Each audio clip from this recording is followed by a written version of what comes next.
Your fields are waiting for spring planting. Getting your hands dirty is the best way to tell if the soil moisture is in the right condition on Successful Farming Radio. Successful Farming Radio, providing information farmers need in the field, in the shop, and in the office. Committed to growing your business in agriculture. Successful Farming presents the 15 Minutes with a Farmer podcast. In each episode, a Successful Farming editor has a quick conversation with a farmer, chock full of stories and advice from their area of agriculture. They're interesting, educational, and perfect for your busy schedule. Search for 15 Minutes with a Farmer wherever you download your podcasts. Any age, any make, any model. Any way you look at it, you can get the right part at the right price by stopping by the One Parts counter at your local John Deere dealership. Whether you need to replace a worn part or just need to stock up on maintenance and replacement parts, you can find it all at the One Parts counter. Knowledgeable, friendly staff will help you choose from genuine John Deere, Reman, or A&I parts. Do yourself and your machine a favor. Stop by the One Parts counter today at your local John Deere dealership.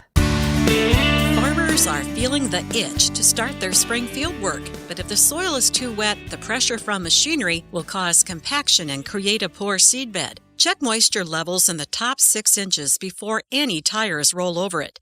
It can vary from field to field depending on the type of soil. Stanley Solomon is an extension educator at the University of Illinois. He says, with your hands, reach down into the dirt and pull some up. You squeeze it together and it does somewhat like clump together, but as you open your hand up, it also breaks back apart. It's not a sticky mud ball all stuck together there, and it doesn't just crumble and fall away. So that perfect moisture is actually a zone in there we think about. We just don't want it to be too wet, don't want it to be too dry. In some cases, tillage may be needed to break up thick residue or alleviate field roughness. Solomon says you will have to weigh the pros and cons because each pass across the field comes at a cost. If it's too wet, you got big chunks that are really kind of hard to work with. You don't have a real mellow seed bed to go back into. In certain conditions in some soils, you've actually created a compaction layer just underneath or right at where you ran the tillage at.